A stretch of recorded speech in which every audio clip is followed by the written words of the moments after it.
How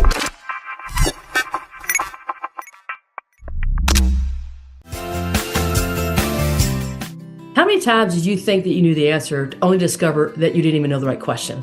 Today we're talking to Michelle Boxx. I can guarantee you that she's going to help you find the right question.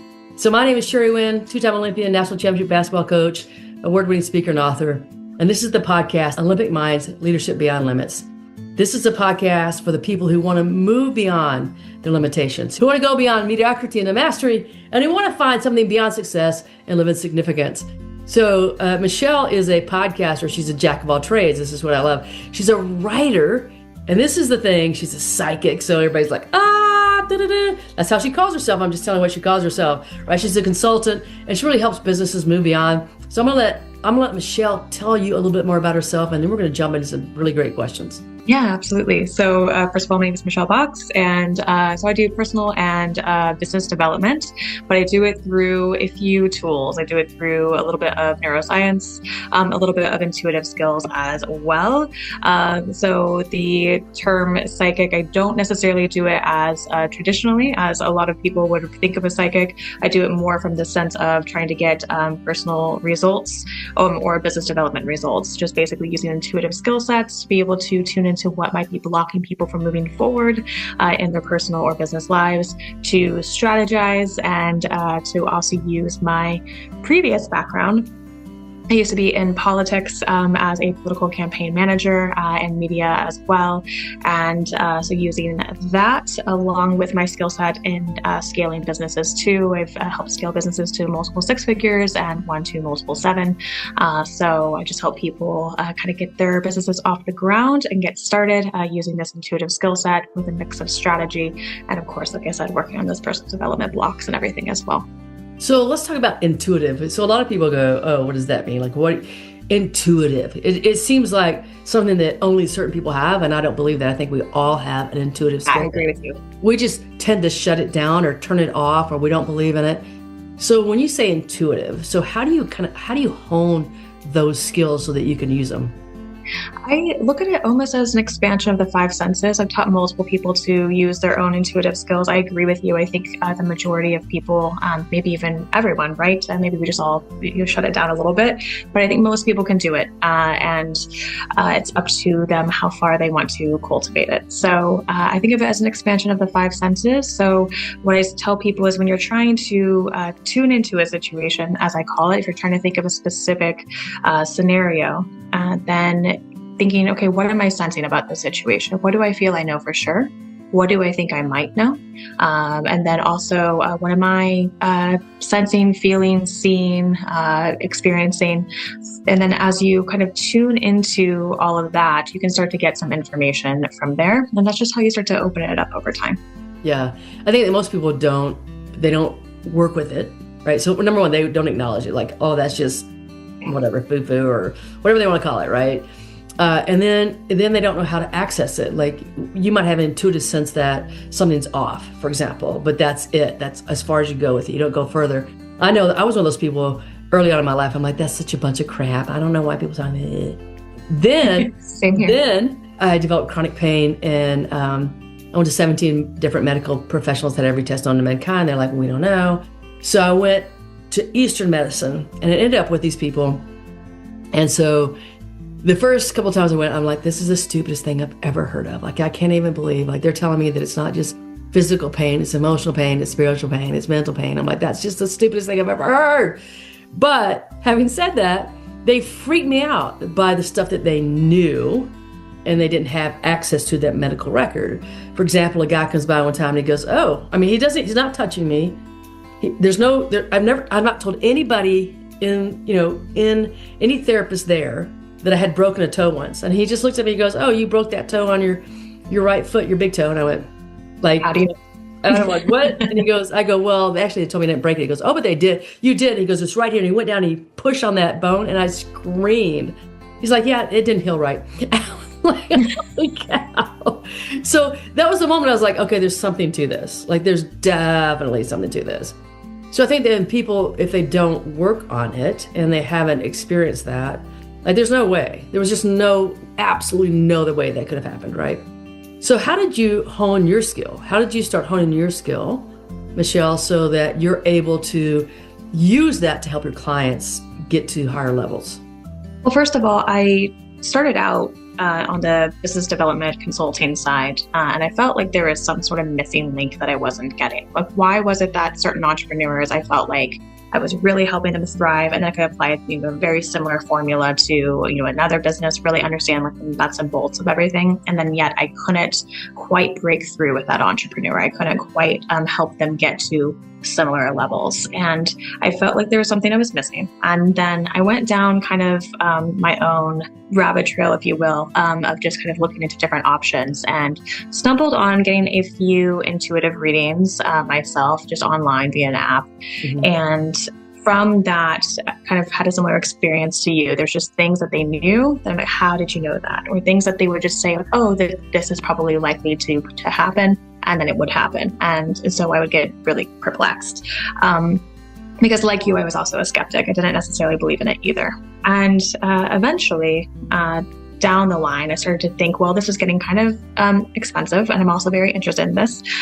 So I started to expand and to look into it myself, just as a tool for me. Mm-hmm. And then I started to have really wild breakthroughs, just neural pathway breakthroughs. I could see holes within my own thinking and my own ways I performed in day-to-day life that I had been kind of doing on autopilot, kind of through like subconscious programming and that kind of thing that we all have. Right. And I started to have these massive breakthroughs in terms of how I showed up and how I handled things. I could see things more clearly. I could see things in my personal relationships more clearly. I learned how to set better boundaries for myself, and then moved it on into business. And I decided to do a crazy little experiment to see if I actually used my intuition, could I build a six-figure business from that? And so then I went ahead and launched this, kind of company, this new extension of it, where it was still personal and business development, but now had that intuitive edge. Grew my following now to 17,000 followers on TikTok. And I just did it purely through intuition and that intuitive side, and didn't invest any money in it. And it became, a six-figure business in 1 year. So I thought, okay, there's something to this. And through that, I've now completed over 20,000 mini readings. Mini readings are 5 minutes, 10-minute reads.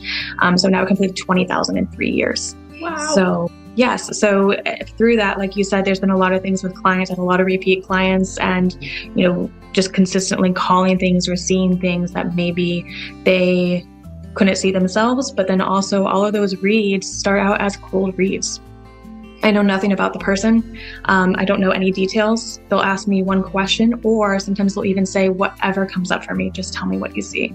And that's all I've got. And I just go for it. And I've done it so many times now. And even I still get surprised by some of the random breakthroughs. Now you're trusting it, right? You're trusting that it's going to come, and you're trusting that you can tap into the universal consciousness, or whatever you want to call it. But it's interesting because I think a lot of people have these hits.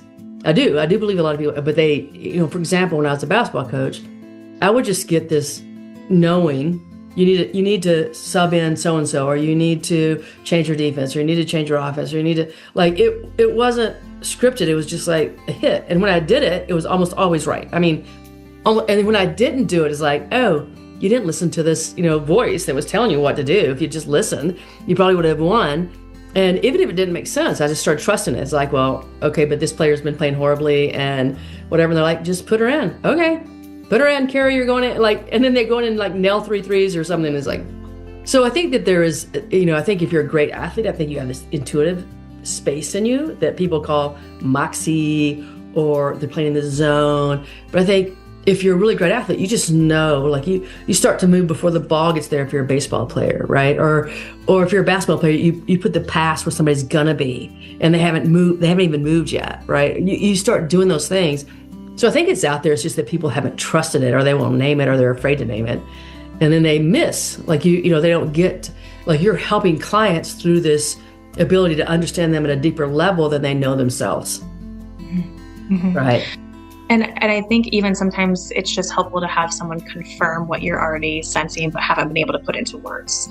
Kind of like what you're talking about. You're like, I think this is the right call, and I don't know why it's the right call, but let's go for it and see what happens. But yes, I think that's really interesting about the athletic side of it as well. That makes a lot of sense. Yeah, I mean, but they wouldn't call it that, right? But they feel it, They feel it, before it happens.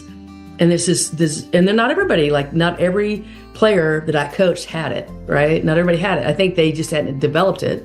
So if I look back and I think about people who were better at that, they just had I think they did more self-reflection. They were kind of into, why do I feel this way? They were doing some self-reflection, they were doing some questioning, they were doing some mindfulness, which I think is the beginning, and maybe you're different, but maybe the beginning point of all this is you start questioning and searching. Absolutely. I think the questioning and searching is part of it. But the one thing that I think is really interesting too, for me, is even though I will call myself a psychic because that's the frame of mind that we put these kinds of things in, right? At the same time, I'm not at all convinced of where any of this comes from. And so for me, it's not very woo. For me, it's very much what are our brains capable of doing? Mm-hmm. So I think that's been interesting as well. So I agree with you with the searching side of things. I think that's a very normal part of kind of going down this path. It's okay, I'm sensing there's something more, or there's a life problem you're trying to solve and you haven't been able to just get to the root of it. Right. Your health journey. But I also am not at all convinced exactly where it all comes from. I think, of course, it's easy for all of us to frame things of exactly what it is or where something is, but we don't actually know. Maybe this is just a function of our brains that we're not, fully exploring yet. And I find it fascinating to read any books on brain scans and that kind of thing that they have done on intuitives, but it's very interesting stuff.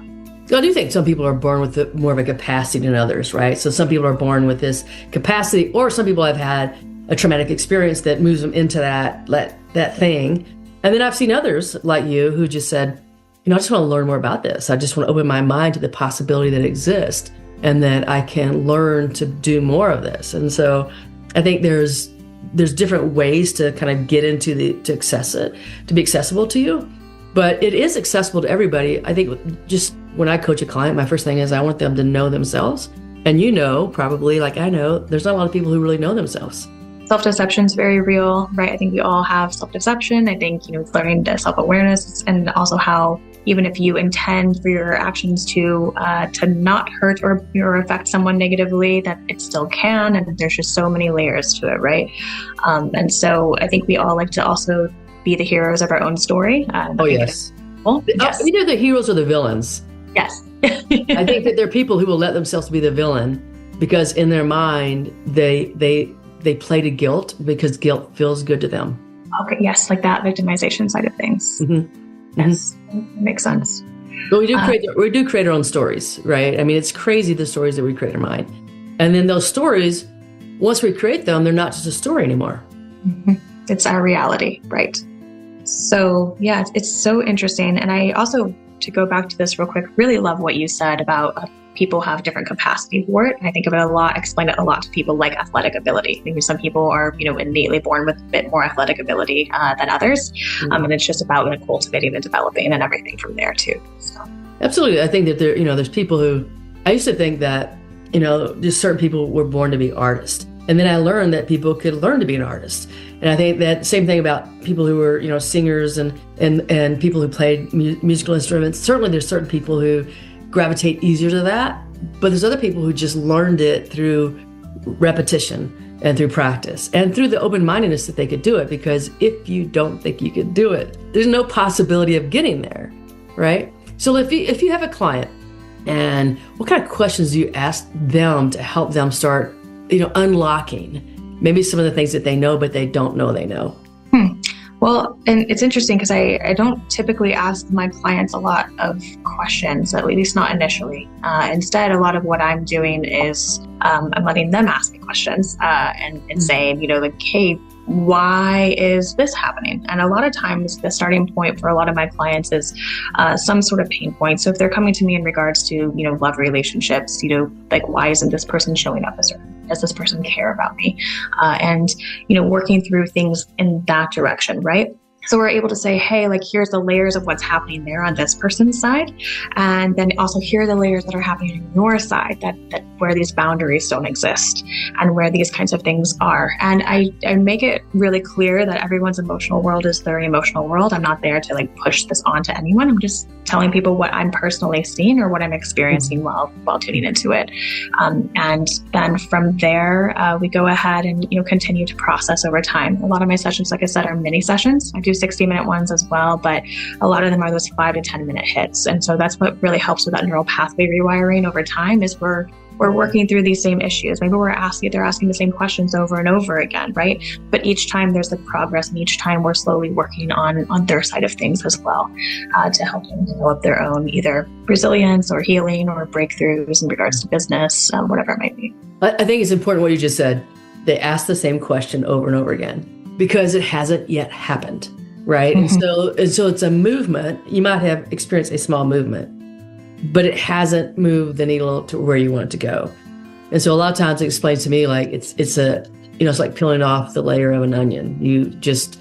And there's something underneath that, and there's something underneath that, and there's something underneath that.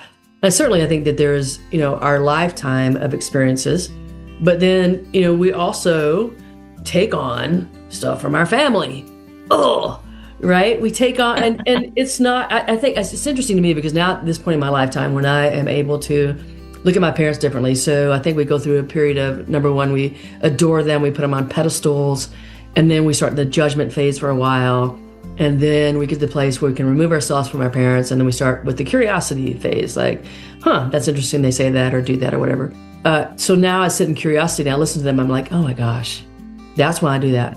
That's why I say that. That's why I show up that way, right? I mean, it's really interesting to me that it's the layers. And so when a client comes to you and you start with something, it's the peeling off of the first layer, but there's so many things that are added to that.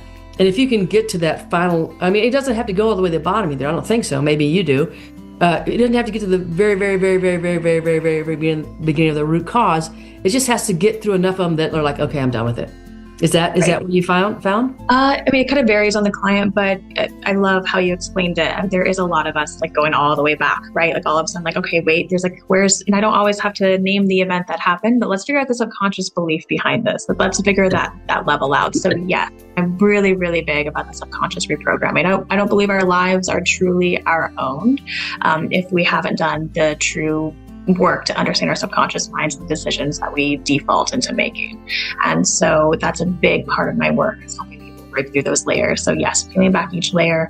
And yeah, you're right. Sometimes you don't have to go all the way down. And sometimes you do. And it just really depends on the situation. But attachment styles too play a huge role on something I'm really passionate about talking about as well. I think it's incredibly helpful to understand what we are oriented to, and for also people to understand that they're not alone in any of these things that they're experiencing, right? There's a lot of ways we get to certain subconscious beliefs. I mean, they may be different or different life experiences, but there's a lot of repetitive subconscious beliefs out there. And so we're just peeling that back over time. Yes. And sometimes it's decades of that same belief. Mm-hmm. And so now it's so ingrained in your neural networks that, we don't see the world as it is. We see the world as we are. So, and it's that subconscious beliefs, the subconscious programming that we're seeing the world as. I mean, we could take a simple thing, and I'm not going to dig into politics. I'm just saying that, the Republicans and the Democrats, they will see an event, but yet they interpret it totally different, right? And the reason they interpret it differently is not because they're good or bad people. Is because their subconscious programming is now into that event, right? Because I think most people are basically good. That's my belief system, and I want to believe that. I think people are basically good, but their programming makes them see life in a certain way, right? So you talked about helping them, like literally, you're not going to change unless you reprogram your mind. There's just you can't like reprogram your brain. Because as long as your brain is programming in that same program, you're going to experience the same result. You don't get what you want, you get who you are. To get what you want, you have to change who you are. So how do you get to that deeper subconscious belief? And then once you get there, how do you help them to learn to reprogram it? Because you just don't go, oh, found it, done. That's not how it is. So tell me a little bit more about that. Absolutely. So it's interesting because I think, first of all, within my work, right, when you're hearing about people's relationships or you're hearing about their business struggles, it would be really, really easy to just shout at them and be like, break up with the guy, or or like go ahead and be more disciplined, right? And I think that that's where a lot of kind of advice has fallen short now for several decades for a lot of people, right? And so what we're really looking at is, I don't really care as much about what people are facing in terms of like the actual scenario itself. Like I said, I care about those layers underneath. So what happens over time is the person is asking the same question, over and over and over, right? Like, how does this person feel about me? Or why is my business not succeeding in this way?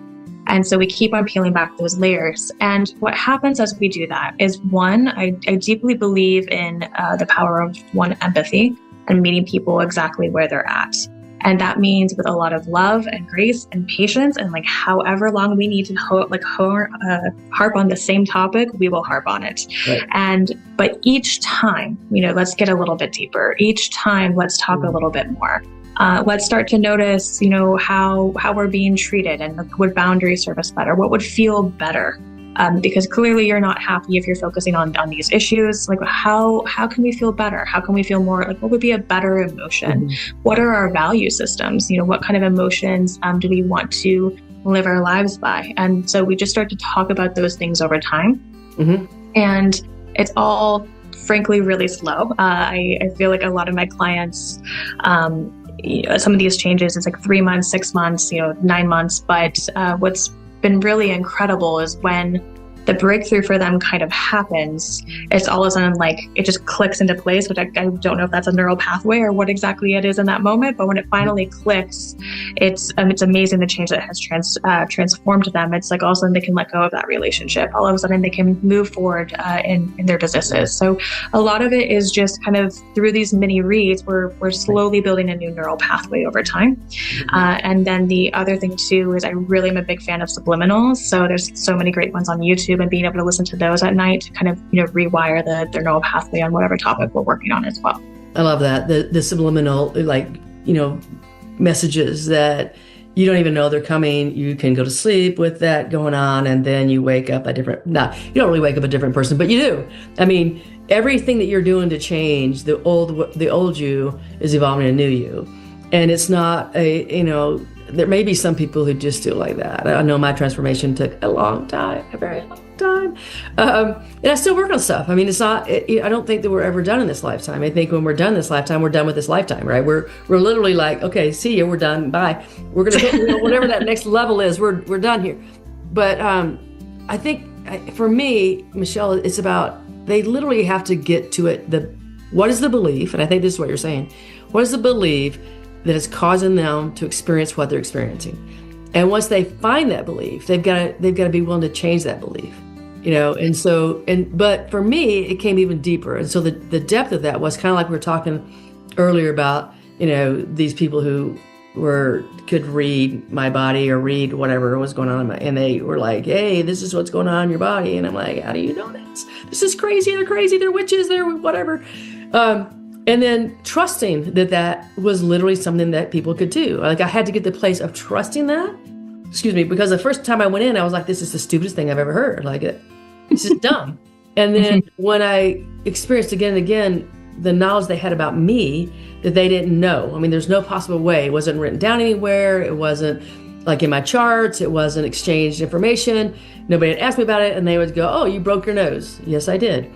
Well, man, you really messed it up. Yes, I did. Like, I mean, and so, but that crazy stuff, I had to get to the place of believing that they knew that or they could access that. There's a lot of people still that would say, oh, you were taken, like they knew something or they had looked at it. There's no way you could find that information. There's just no way you could find that information. But you have to get to the belief that something like that is possible, like the belief that what you're accessing is possible. People don't come to you who don't believe that you can access it, because it would be too far of a leap for them, right? Right. So not always. The interesting thing is, because I do TikTok live streams, you get like anybody and everybody kind of popping into there. And, it's a pretty low price point for in the grand scheme of things, for a 5 minute or a 10 minute. It's $20 for 5 minutes, $40 for 10 minutes, right? And so people are able to just randomly send in their payment, and they'll be like, oh, like this silly girl, like whatever she's doing over here. And so they can say something like general or whatever. And it's been so fascinating because people you would not expect or you would not think, they're just very much skeptics will come in and they'll be like, okay, like she's gonna mess this up, but whatever, this will be like funny. And then I'll call it, and suddenly they become regular clients. And it's happened multiple times. For example, a lot of, there's been like multiple people who are maybe like in their, like, I would say like, just very manly men that are like 60s and 70s. And they are now regularly seeing me for like career advice and that kind of thing through Intuitive Lens, that work for some really impressive companies. And they simply did it because they saw me on TikTok one time. And so that kind of stuff just happens. But they came in, like they came and said, I'm going to prove that she's a liar. I'm going to prove that she's wrong. Right. It cost me $20. I'll make a fool out of her. Right. But because it's live, then they're able to see that that's not the case. It's crazy. An account that is not, there's no pictures of them on it. I don't look at people's accounts anyway, but I don't even have like a little headshot of them. I have no image of them. I have no idea who these people are. It's a complete cold read. And they'll be like, whatever you can tell me. And then I'll just start telling them things about their lives and whatever. And all of a sudden they're like, oh, wait. So that's typically how. No, I don't really want you to say that on live at all. Yeah. That's hysterical. I love it. And so once they kind of get hooked, it's kind of like they go, well, you do know things and you can help me. Like you said, they become clients. So explain to me kind of like the process. How long do they stay a client? And are you still doing the minis? Like every time you meet with a client, you're still doing a mini. You're not ever doing like not ever, but most of what you do is just this mini short thing. They come in, you do a reading, and they exit. And the next time they come in, they've got a realization, or they've got something that they've, something a little bit different or a different aspect of it. You just keep doing this over time? So, I have 30-minute and 60-minute sessions as well that I'm doing. So I do a few of those a day in addition to these little minis that I talk about. And so it's just kind of a mix. And then I also have bigger packages now, business-wise, that people can purchase, where they just get a slew of Zoom sessions with me where we work on things. Mm-hmm. So in terms of the whole process, I have a lot of people that have been here with me since year one, and we're still going, because it's been 3 years now. So a lot of my people stick around, and I have a lot of people that are getting reads from me every single day. I have people who are getting, private sessions with me every single week. And so it's a lot of repeat business. But again, I think that's partially because the work that we're doing is repetitive, right? And we're building new things over time together. So it's been really fun. I wish I could say that I'm never ever a victim anymore, right? Mm-hmm. So a victim is somebody who blames outside events, other people, or circumstances for why they are who they are, right? So, and I know what a victim is, and I know that doesn't promote me from going further. Like I get all that, right? I know if you take responsibility for your own actions, then you can change whatever. And then I'll be in a pity party one day, and I'll be like, oh, I'm doing that thing. Like I'm doing it, right? I'm doing it again. I'm able to take myself out of it, but sometimes I get lost in it for 5 minutes, sometimes 10 minutes, rarely longer than 15 or 20. Like usually I'm like, wow, like this is crazy. This is stupid. This is not helping you. That this doesn't help anything. It's not going to change the outcome. It's just going to make you feel bad. And I can talk myself out of it, but it's still there, right? And so you keep saying, why is it still there? I've worked on this for decades, or I've worked on this for a long time. And we get, I think it's the human experience. First of all, what we came to experience is these things that we came to overcome. And so there's these lessons that go on, and they're not meant to hurt us. They're just meant to help us elevate or be more enlightened, or whatever you want to call it. So is there a theme? Is there a theme that you have that comes at it comes at to you regularly? I can't say regularly. That sounds even worse. Is there a thing that you experience that you're like, oh, and I don't mean like for one person, I mean like overall, are there a couple of 2 or 3 things that come back again and again? Mm-hmm. Yeah, absolutely. I mean, love is massive, like love and that sense of belonging, and then also income, and how to, generate income, and how to, building businesses or side hustles or that sort of thing. Those 2, I would say, are my main, people that come in. And, it's interesting I find the concept of love so fascinating because it affects, of course, all of us, and just the wide array. I mean, I have clients all over the world. I have clients of all different age ranges, different genders, and everything else. And just to have these people come in and talk about love, and it's just the same things that come up, over and over and over again. These familiar topics, right?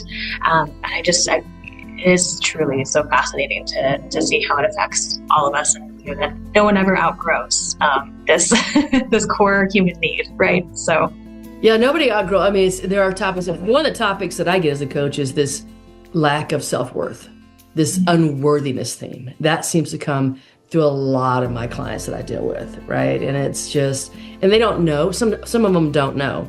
I mean, some of them do, but some of them don't. But a lot of them will say, well, I have the imposter syndrome. I'm like you and everybody else in the world. So let's just, right? I mean, this is, you don't get to claim it as your own. Like, this is something that all of us get to experience, because I think that most people, when you go into something new, we question ourselves. Like, can I do this? This is hard.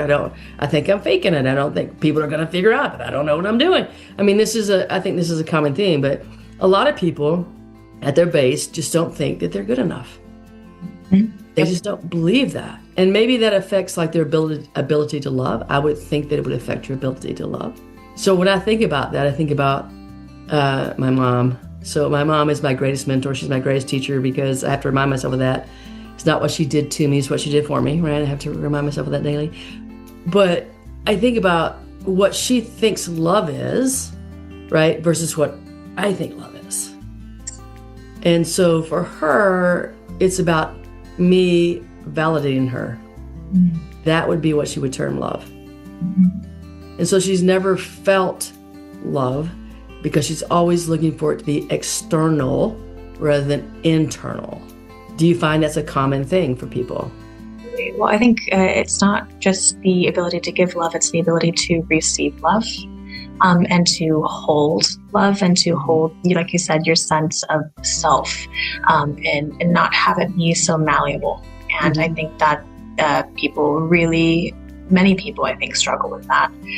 And a sense of, my worth is truly based on how people on the outside view me. But we don't realize that we're creating so much slipping and sliding in quicksand for ourselves, and an absolute sense of never feeling safe and never feeling quite okay.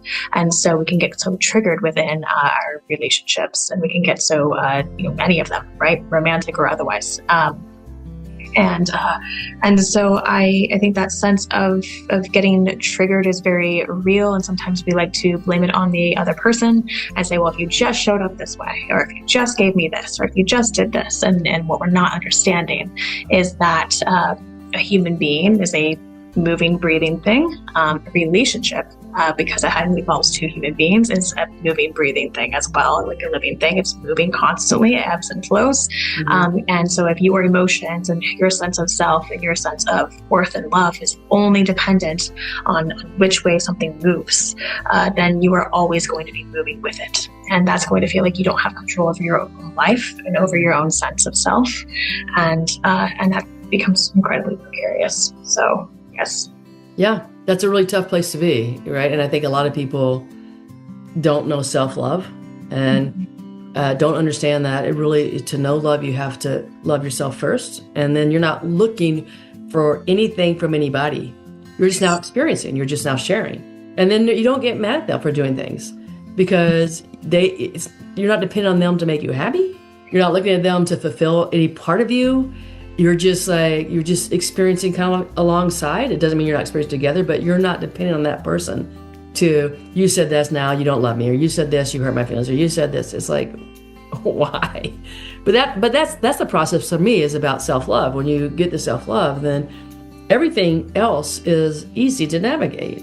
You don't have to get mad or upset or whatever because somebody else doesn't feel the role that you think they ought to feel for you. I think it's huge. I think that was a big part for me too, in terms of when I started to dive into all of this work for myself before I was reading for anybody else. That's a lot of what I was uncovering. a lot of what I was working on for myself and starting to realize, oh, wait a second, like I've been the one that's been very like slipping and sliding and malleable, right? Based on like how people, love me, or whether they stay, or whether they show up or a certain way. And so I had to really work on that within myself and provide that love for myself. And it was such a game changer. And so, yes, that's a huge topic with my clients as well. Yeah, it's a game changer. Mm-hmm. You know, I spent the Christmas holidays alone, and it was my choice. Like I definitely, I didn't want to go. I just wanted to stay here. And I had my mother who was like, oh my gosh, it's so horrible. I go, why? Yes. But see, she confuses loneliness with being alone. I go, I'm not lonely at all. Like I'm perfectly okay. You know, yes. I have my dogs here, I have the cats here. I've got lots of space around me. I can go for a walk. I can do what I want to do, you know, and I'm perfectly okay. But for her, it was like, that is horrible. She couldn't imagine being by herself over Christmas. And like, yeah, I know, it's perfect. But see, there's people who because they fall into the belief system that you should be with people, that that you need people. And I'm not saying I don't want people, but there's a difference between needing. And I used to be a person who needed somebody else to like me, who needed somebody else to love me, who needed somebody else to validate me. And so that was a big journey for me as well. So Michelle, well, tell people, like, how can they find you? I know you said TikTok. So, what do you go by on TikTok? When are you usually there? When are your live sessions so that people know how to reach you? Absolutely. So on TikTok, you can search Blonde Fixer Strategy, and you can find me there. And then I do live streams fairly regularly, almost every day. And then also Instagram is a great place to find me as well. People want to just message me and get more details about how everything works, or even just if it's easier to find the link. My Instagram is The Blonde Fixer. There are a lot of people impersonating me on TikTok, unfortunately. So be careful. So you're looking at her face right now. You can see her. You know who she is. You know, yes. You know what she's going to do. They're taking my content, unfortunately, and posting it. There's not a good way on TikTok as of right now just to stop it. So just be careful. Make sure it's me. And then if not, always follow me on Instagram, and I can also send a link over to people as well. Yeah, I had a client who had 500,000 followers on TikTok, and she got ripped off, and so she left the platform. Yeah, somebody else stole her stuff and she wasn't able to get it back. So I don't know how you navigate that, but just a warning. Anyway, this was delightful. As always, I'm just so intrigued by what you do and how you help people, and that you can see that she's real, that this is not some sort of, like under the table, like hat trick. This is truly something that she cultivated. And for other people, like if you want to cultivate this, there are lots of, I think, online things that you can go to, or people that will help you cultivate your intuition, your intuitive hits, your ability to know more about yourself, your ability to feel more. It is just like any other skill set. It's something you work at. But Michelle, I appreciate you. I appreciate what you're doing. I appreciate the energy you bring to this world. Thank you for being here. Thank you for being in this world. We need people like you who are just bringing the good, loving energy that's getting out into the world right now. So folks, listen, go visit her on The Blonde, right? The Blonde Fixer on Instagram, and Blonde Fixer Strategy on TikTok. Go visit her. Get out your $20. Get out your $40. See that she's real, right? Try to prove her wrong. If you're a skeptic, try to prove her wrong and see what happens. And maybe you'll become a client. So this is absolutely marvelous. People. If you love this, please share, subscribe to hear more intriguing conversations with people like Michelle Boxx, who I am so fond of. Thank you, Michelle. You're awesome.